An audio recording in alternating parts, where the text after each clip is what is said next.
Hey everybody, welcome back. So let's close out the amazing Evil Dead franchise with Army of Darkness. Since, like I said, I had to do this out of order, do the remake after the original, which, like I said, actually made it more interesting.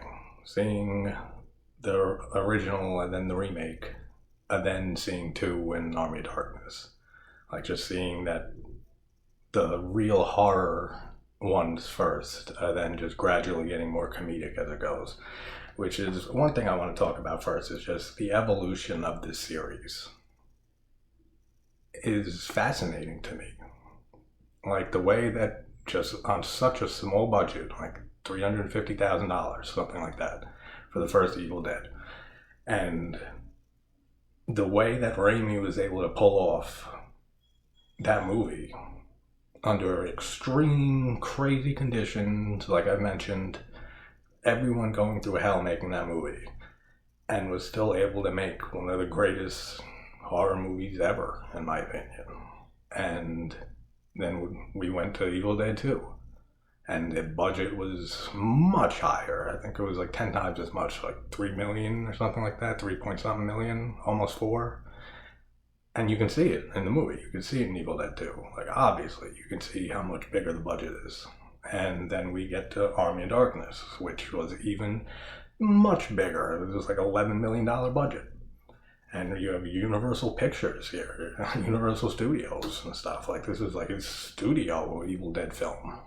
And there's certain things in it that absolutely shows that this was a studio film and everything. I'll get more into that. And we also see like the evolution of Ash, which a lot of people have a lot of different opinions on their favorite Evil Dead movie and their favorite version of Ash and everything. We have Ash in the first movie, who, like I said in one of the videos, that he can just be basically any of the 5 friends there. Like, he has his moments, but he's not Ash at that point. Like, he's still just Ashley. And then in Evil Dead 2 is when we start getting the Ash that we know and love. But he's still not there yet. This movie, this is the Ash. Like, this is Ash at his pinnacle. This is Ash that became a cultural icon. This is Ash that we all know and love today.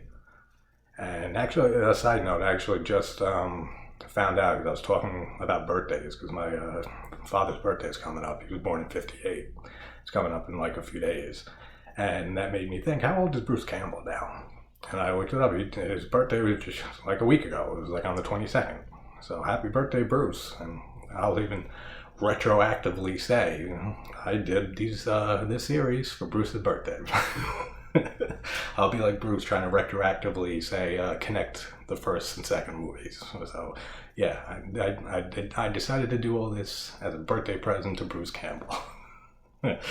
But just like the evolution of the series and Ash's character, and like I said, there's many people who like, I don't know really anyone who prefers Ash from the first movie over any of the others, but I definitely know people who prefer Ash from the second movie, and I know a ton of people who prefer him from Army of Darkness, which is pretty much the same Ash we get ever since. And Ash vs. Evil Dead and stuff is basically just Ash from Evil Darkness. That when he becomes just this is the movie where he becomes just that cocky buffoon, like full of himself, but still like brave hero for some reason. Like, it's just, this is the Ash we all know and fell in love with. But there's arguments to be made about Ash in Evil Dead 2, man. Like, in Evil Dead 2, like, it's still Ash. It's the beginning of Ash. But it's different. Like, it's basically like he's not a buffoon. He's not a hero in any way. He's terrified in that film. Like, that movie, Evil Dead 2, is like, you can argue that it's just him having a mental breakdown, a nervous breakdown from just everything going on around him. And I know a lot of people who prefer that version of Ash compared to the more comedic and buffoon and just full of himself with all the quotable lines and everything. For me, I don't know. Like, I really, really love Evil Dead 2, obviously. I love this entire franchise to death. And I love Ash's character in it. But just from how, like by the time I saw these movies and stuff, they were all out already. And even though the first Evil Dead was the first one I saw and was blown away by it, I don't know, it's just the Ash from Army of Darkness and the one that we all know and love today. And through Ash vs. Evil Dead and everything, and it's just my favorite. Like, it's Ash Williams. It's fucking Bruce Campbell, man. I mean, come on. It's amazing. So we got, obviously, Raimi directing again, and we have Ivan Raimi, his older brother, who wrote this script with Sam, which is cool to see, him working with his older brother as well. And obviously starring the great, brilliant, don't even have to say it, Bruce Campbell. And we have Ted Raimi in here, which is, like I said in another video, is always great to see him. Ever since his first acting gig, basically, a small role in Blood Rage, which is, as I've said, one of my favorite slashers from the 80s. He plays like a bunch of roles in this movie. Like, and two of them are just hysterical, and I'll get to that later. And he does like voices for the skeletons and stuff. Like, Ted was very involved in this movie.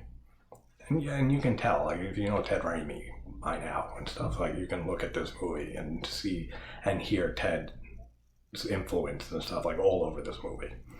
But we open up with Ash walking through the desert and stuff, chained with with Henry and his crew and everything.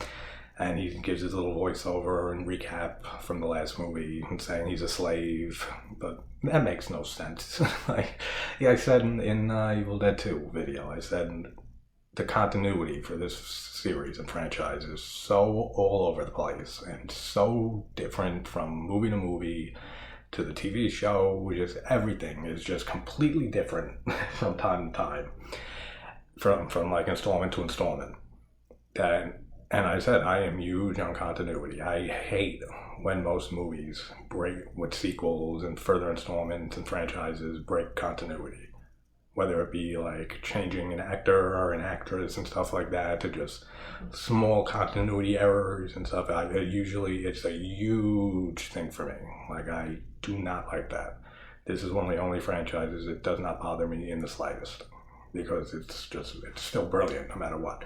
But he says he's a slave, yet at the end of Evil Dead 2, when he gets sucked through the portal, he's being hailed as a fucking hero.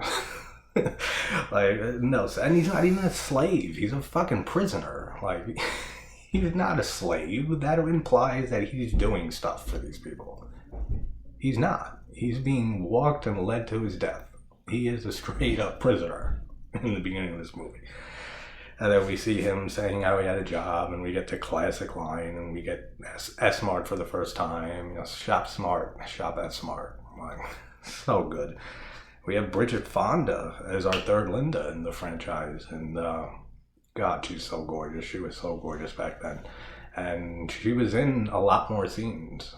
Like, and she ended up getting in this movie because her agent called up Raimi or Tapper or somebody, and at the top involved, and said that Fonda is a huge fan of the first two Evil Dead movies, and is there any like little role or any way she can be involved? And they ended up making her Linda, and they had more scenes shot with her and stuff, but they ended up only being able to use like the very first shot like that she's in the movie, and then the ending, the S-Smart ending, because there's two endings to this movie, which we'll get to obviously.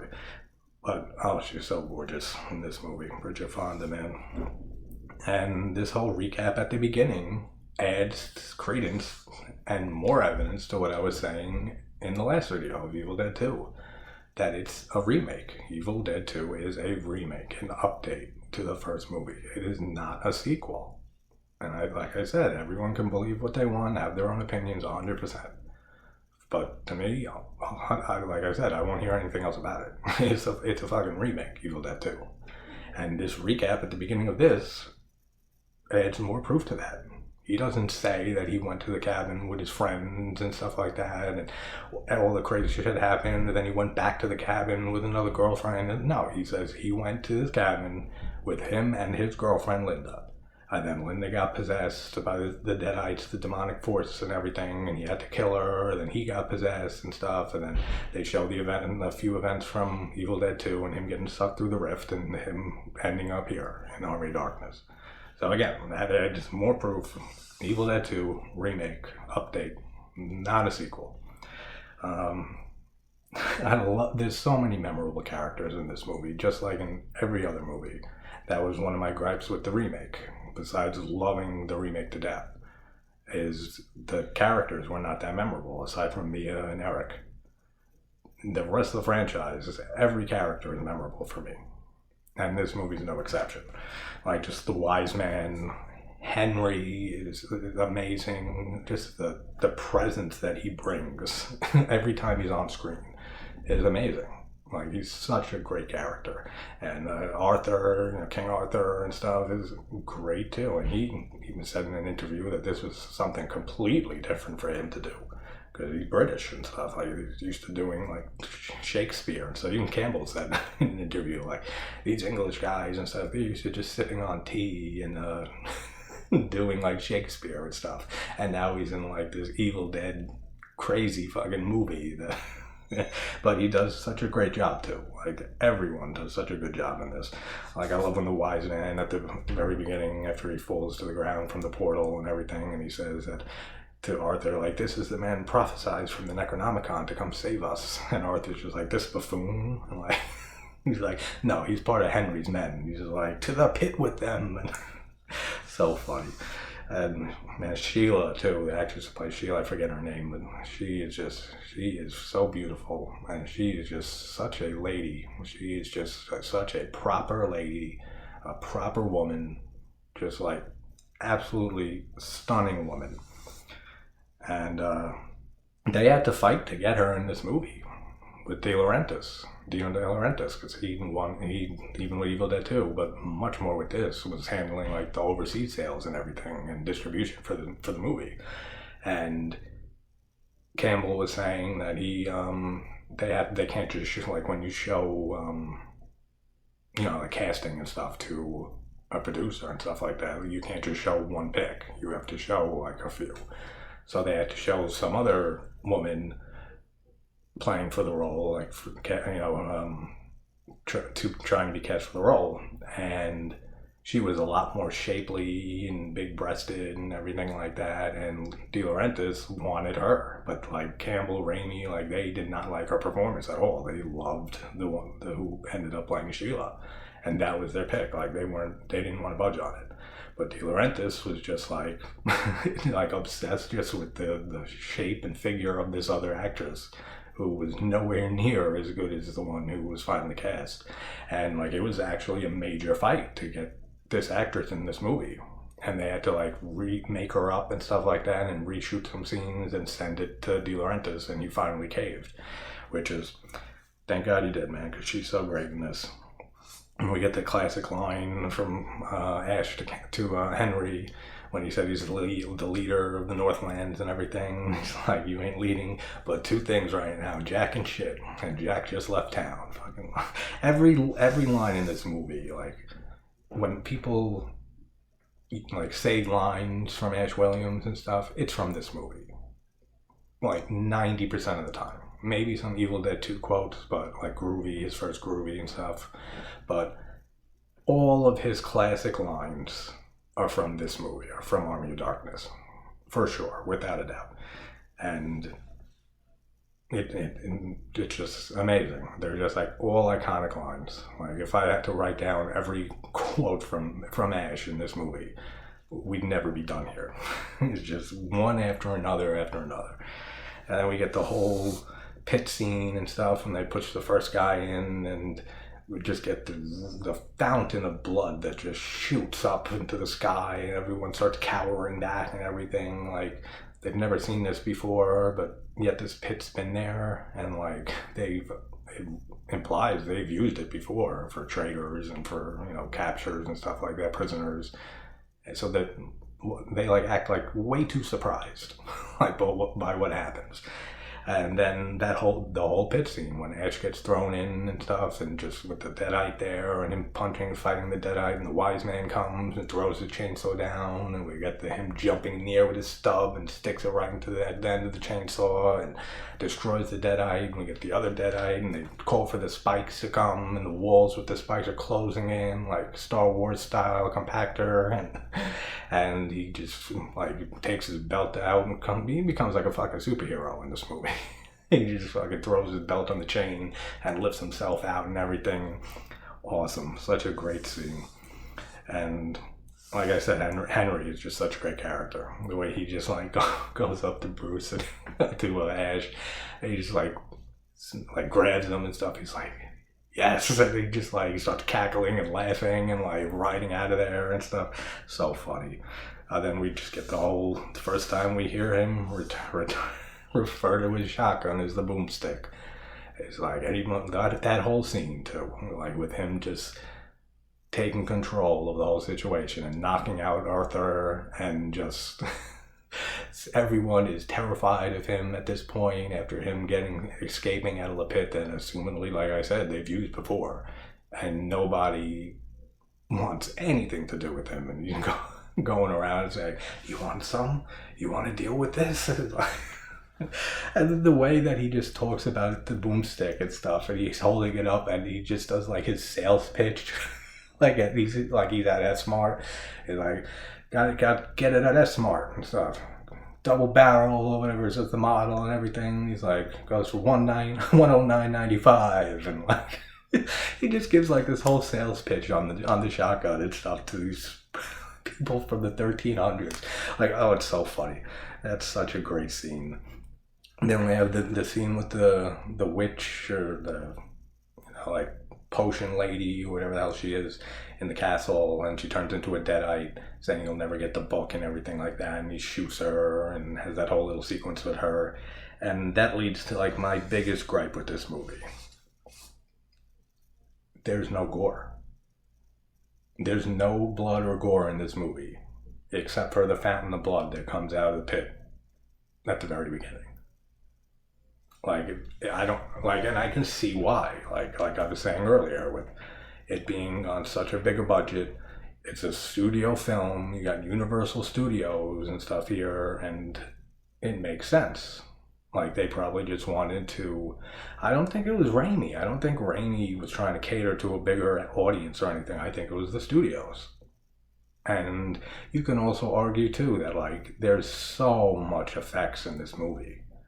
Everything, just from the stop motion and then all the props that had to be made, and the skeletons and the Deadite makeup and just everything. The set, they actually built like one long ass wall of an actual castle, and then the rest was like filled in with effects and stuff like that. But like, they had so much effects to do for this movie that maybe they just didn't focus on gore or anything. I don't know, but it's just my biggest gripe with this movie.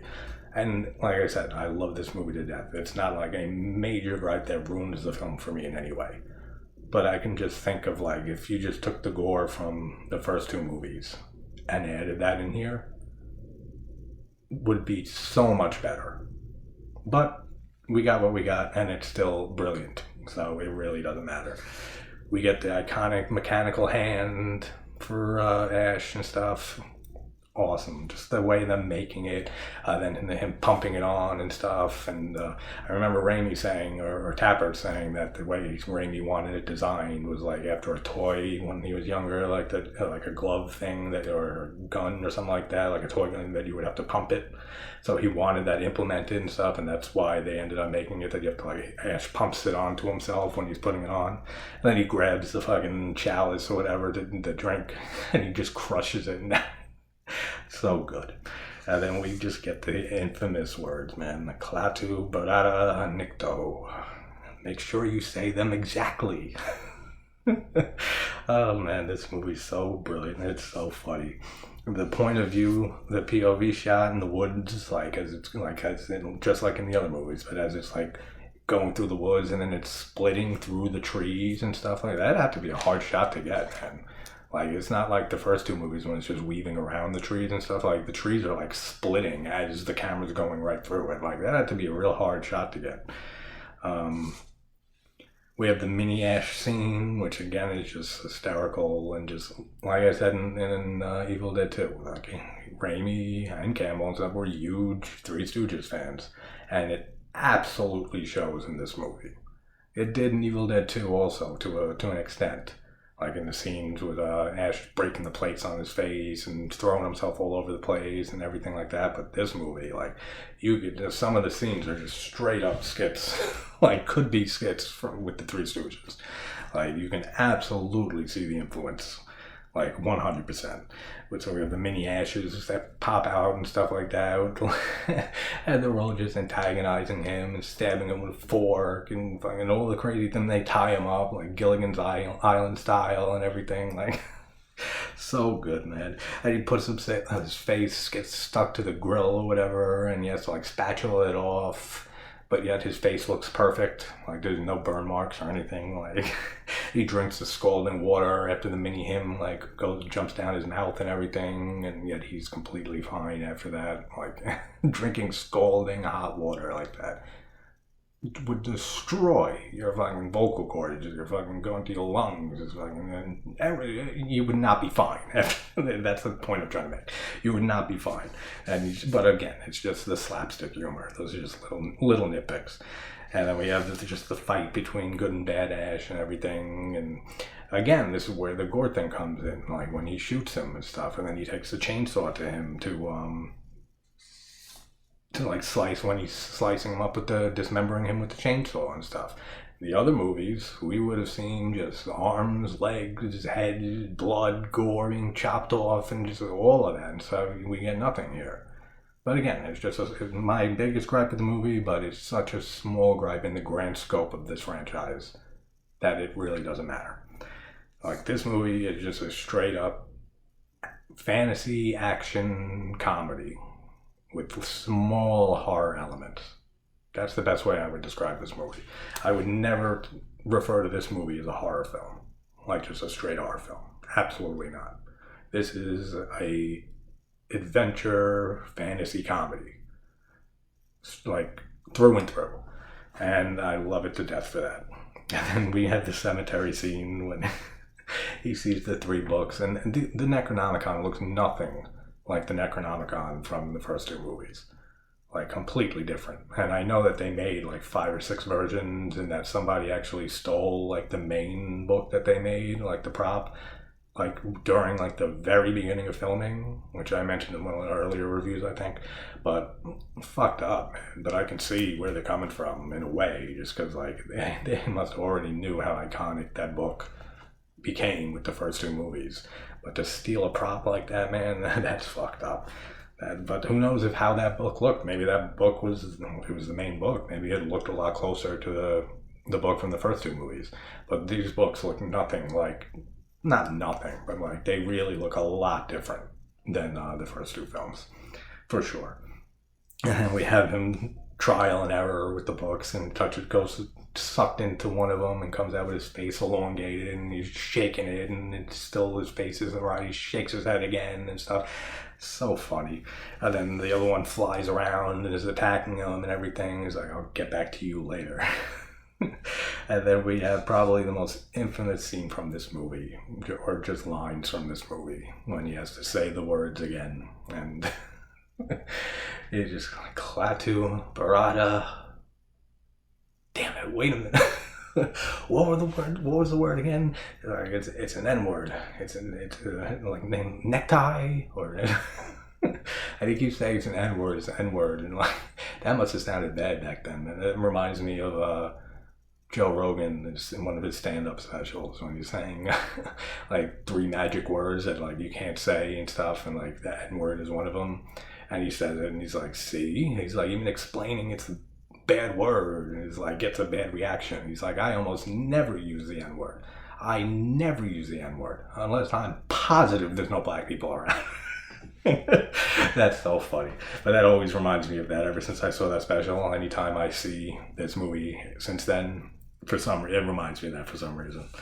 So funny. And then we have the skeletons in the ground scene, and this is, like I said, just straight up could be a Three Stooges skit. Just like a much darker themed one. With all the hands coming out of the ground, smacking Ash in the face left and right, putting their fucking bone hands through his mouth and grabbing his tongue, and like the scars that Ash has in this movie throughout, I would not be surprised at all if those are just real cuts and marks and stuff on his face. 100%. Like, I didn't look into it, but I really don't think all of that's just makeup. I think that's just him, like, after getting the shit kicked out of him and beating himself up through this whole movie. And like I've said in all these videos so far in this franchise, just Raimi just tortures the shit out of his best friend, man. Especially in this movie. Like, I think it was even Raimi, like, with some of the skeleton hands and stuff, smacking Bruce in the face and everything. And I mentioned in the last video that in this movie, Raimi, like, looked down at the cameraman or somebody and said, like, look, I can get Bruce to do anything. And he started quacking, dancing like a chicken and stuff. And Bruce is like, are you serious? He's like, yeah, I'm serious. He's like, and like, he had to do like a line dance with the skeletons Raimi's telling him to do, and he's like, you gotta be kidding me, Raimi. He's like, no, I'm not, I'm serious. Like, and he starts doing it and everything, and never used the scene or anything. That like cracks me up every time watching these movies, just knowing how Raimi fucks with Bruce through all of his films. So funny. I love when he returns back to the castle and stuff, and like people are all like congratulating him. He's like, yeah. And then like the third one, he's like, get the fuck out of my face. That's so fucking hysterical.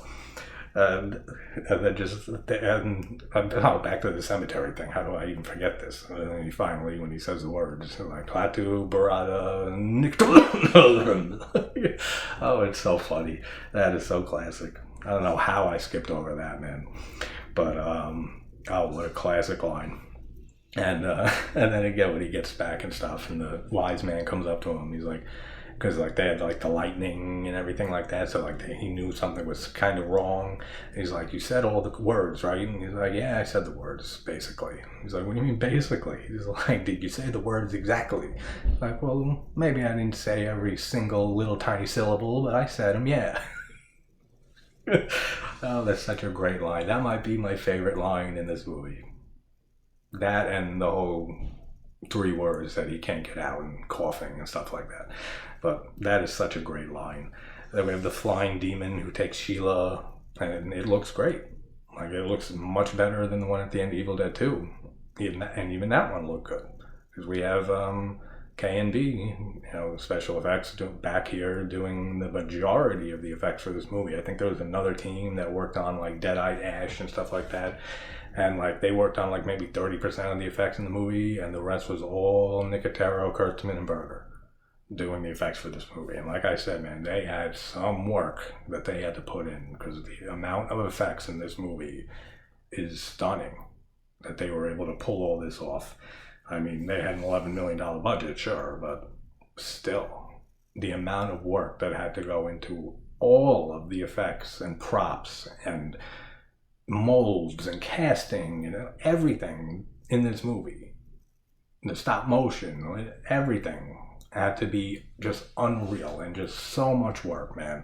Like Rob Bottin level of working on the Thing, which still blows me away that Bottin was only like in his early 20s, like 21, 22, when he did the effects for the Thing.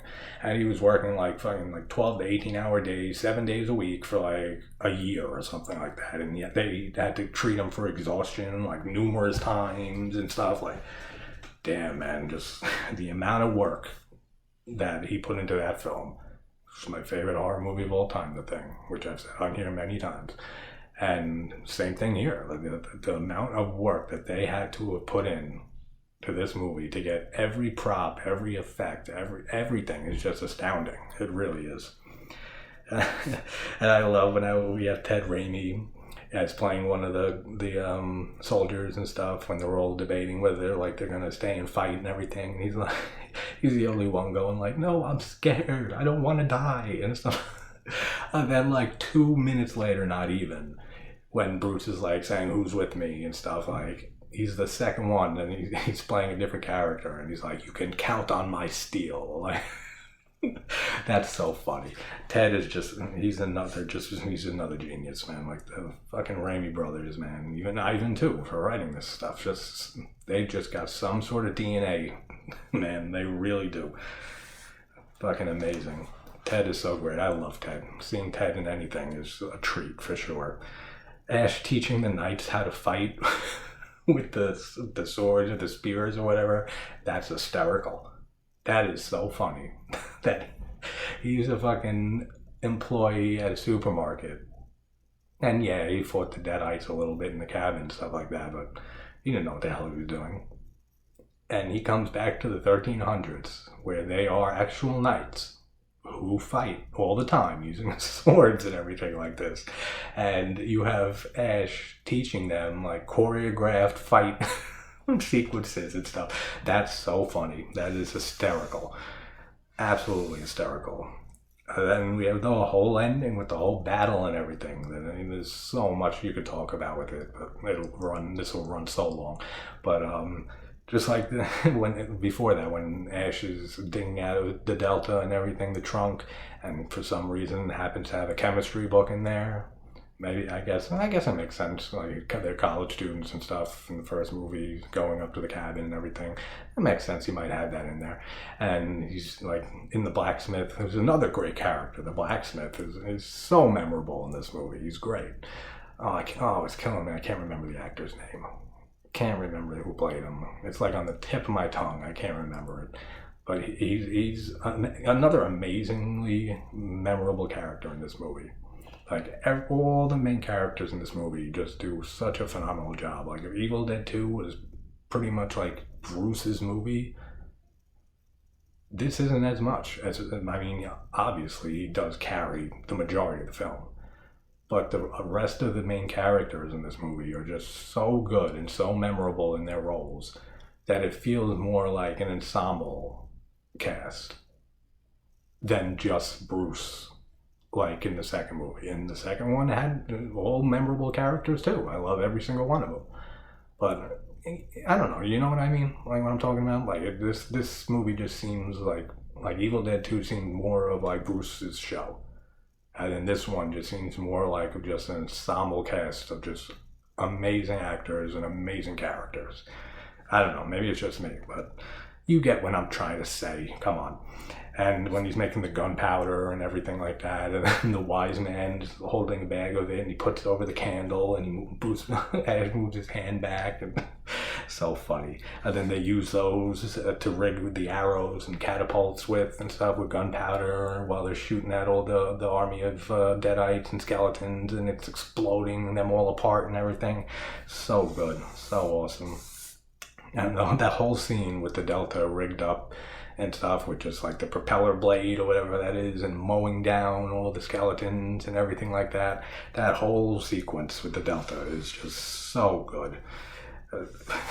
This line, for some reason, just always cracks me up. I don't know, it probably does for many, many other people, but just when Evil Sheila, like Deadite Sheila, jumps on Bruce, I can't, like I said in the last video, I can't call him Ash specifically. Like, it'll just come out as Bruce or it'll come out as Ash. Like, one way or the other. To me, they're the same person. Like, Bruce is Ash Williams, and Ash Williams is Bruce Campbell. So if I say Bruce or Ash, you know who the hell I'm talking about. It doesn't really matter.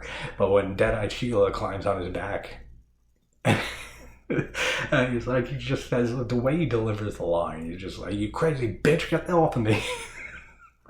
That cracks me up every time I see this movie, man. That is so funny. "You crazy bitch, get off of me." That's so funny. And we have the whole battle of Ash versus Deadite Ash and everything, which is like Bruce had to learn some, like, not even like all the torture that Sam puts him through and all the slapstick he had to do. He had to learn how to ride a horse. He had to learn like choreographed fight scenes and stuff. Like, he really had to do so much for this movie, man. And I love after they defeat the army of the undead and everything, when you have Henry's crew on one side and you have Arthur's on the other, and you think that they're gonna, like, the Arthur and Henry step forward and you think they're gonna like start fighting each other, and like after all this crazy shit that just happened and them helping each other, and you think after all that they're just gonna go back to hating each other's guts, and then they just run up and hug each other. And so that's such a great scene. That's so cool. Then we get the ending. The ending I always knew was the S-Mart ending, which I'll get into what I think of both of them, but the S-Mart ending, that would end back at S-Mart, and just his cockiness and everything, and just like his total exaggerations of him saying like, yeah, so I came back, I could have stayed, like I could have stayed with Sheila, I could have stayed back there, they wanted me to stay, and they wanted me to teach them how to be king and like how to run the place and everything. Like, oh, it's so ridiculous. He's so full of shit. It's so funny. Like, you teach them about being king and stuff like that. Wouldn't we hear no one say that to him at all? Like, it's so funny. And then we have Ted Raimi again in another role and stuff, small role. And so, did you say the words right this time? And we have him repeat my favorite line again. He's like, well, maybe I didn't say every tiny little syllable, but I said them, yeah. Oh, so great. And then we have the Deadite appear and stuff, and him just blasting her around with the shotgun and everything, and saying, man, I'm gonna have to ask you to get out of the store and everything. So cool. And then we see Bridget Fonda again come up and, hail to the king, baby. We get our first hail to the king line, which is just brilliant. And then we have the alternate ending. That was, I think, because that was the theatrical ending, if I'm not mistaken, right? The S-Mart one. So I don't know how I always remembered that ending. If the alternate one was like the VHS one, like I know I've seen both a bunch of times, but I don't know why I always remember the S-Mart one more than this one. But when we have Ash drinks the potion and stuff, and they say that like one drop will keep a man asleep for 100 years, for a century, and take 6 drops and you'll be back home. And then he goes and buries himself in the cave and stuff, and he starts taking the drops and everything. He gets to 5, and then like something crumbles like in the cave, and he goes back and counts 5 again, and then 6. And he takes too much, just sleeps for too long, and he wakes up in like just like a dystopian destroyed future and everything, and he's like, no, I slept too long. Which, it's a much more grim ending, man. Like, and I love me some grim endings in movies. Like I said, I have a very dark sense of humor, so like that ending, I actually like that ending. I don't prefer it to the S-Mart one, because first of all, we would have never got the classic Hail to the King Baby line, but just the whole way that it ends with that smart and stuff like that, I just like that better. And it leaves it open much better for future installments, which led to, Ash vs. Evil Dead, which is phenomenal too. I absolutely love Ash vs. Evil Dead. It sucks that it got canceled. I mean, how much more can they have done? I don't know. And we have Evil Dead Rise apparently coming soon, but apparently Campbell's not going to be in it, but we hope for the best that it's going to be something good. I mean, this franchise has not failed me yet with any installment. Even in the comics, in which I'm not a real comic person, but I've read maybe 1 or 2 of them, and the video games and the new video game that just released and everything, which, you know what, that too. I started doing it. I did these films and covered this franchise for Happy Birthday to Bruce and the release of the video game. Had nothing to do with falling asleep during a movie on Tubi and waking up to the Evil Dead remake being on and any of that. It was it's a release of the video game and Happy Birthday Bruce. That's why I did this franchise. But like in that alternate ending and stuff, it's grim as hell, but it makes me think like it's still like London, like it's still England because of the landmarks we see. So like the potion helped him go through space and time, but not like location or geography or anything. So like even if he did wake up on time, like he did in the original ending, like in the theatrical ending with S-Mart and stuff, how did he get back to Michigan? Like If he's in England, how did he cross over the fucking ocean and get back to America and stuff like that? Like, and how would he have done it, even if he was in the end, the alternate ending with the dystopian future and everything's destroyed and shit like that? Like, that's just a nitpick. It's not what I do and shit. But yeah, how did he get back home? Like, there's no way. But that concludes the Evil Dead franchise. Man, what a brilliant franchise. What amazing, like I said, not a bad entry, nothing. Just perfect from beginning, conception, to the end of the TV series and the remake. And I haven't played the video game yet. I'm a huge gamer. And a huge Dark Souls, all the From Software's games and stuff. I challenge run the games and everything like that. I have a link to my main YouTube account in the About Channel section and stuff, where I have a lot of challenge runs of the Souls games and everything like that.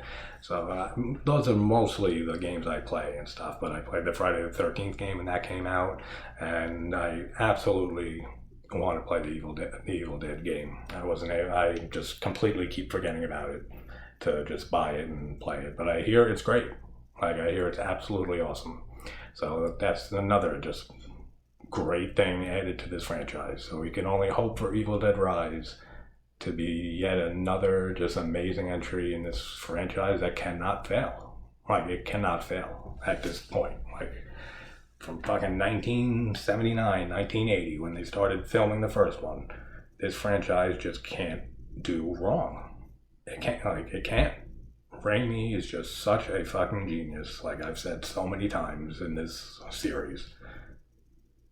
It blows my mind, and that's that's the reason why he's one of my favorite directors of all time, because it's brilliant. He's just absolutely a just amazing, brilliant, virtuoso filmmaker. And there's a reason that his career blew off and he went on to do Spider-Man and now Doctor Strange and everything like that. Absolutely deserves every bit of recognition, respect, and money, everything that he went on to achieve, because he absolutely 1000% deserves all of it. And I think that's a good end here for the franchise. But later I'm going to do, in my little video on political correctness and everything like that I mentioned, I have a dear friend, one of my best friends, who wanted me to do a movie for a while now since I started the channel. And it's a very controversial movie, and I said, I'm sure people can guess from watching that video what it is and stuff, and I said I'd get to it last night, and I say that a lot on the channel, and I'll have this video up tonight, and it won't be till the next late morning or something, or later in the day the next day or something. Real life shit comes into play and stuff, and just can't get to it in the time I want to, but at least I always get them up eventually. But I will have that up later tonight. And right now, I feel like after watching all these movies, I feel like hopping on Netflix and watching some of Ash vs. Evil Dead, because I am now in just a full-on Raimi, Evil Dead, Bruce Campbell kick right now, which is one of the few things that can get me off a slasher, a slasher kick that I was on like last week and everything and stuff. Like, one of the only few things is like Campbell and Raimi and the Evil Dead. So I'm on a full-on Evil Dead kick now. I'm going to go watch some Ash vs. Evil Dead. I will see you guys later tonight with a movie review request from my friend. So have a good day, everybody, and I'll see you later.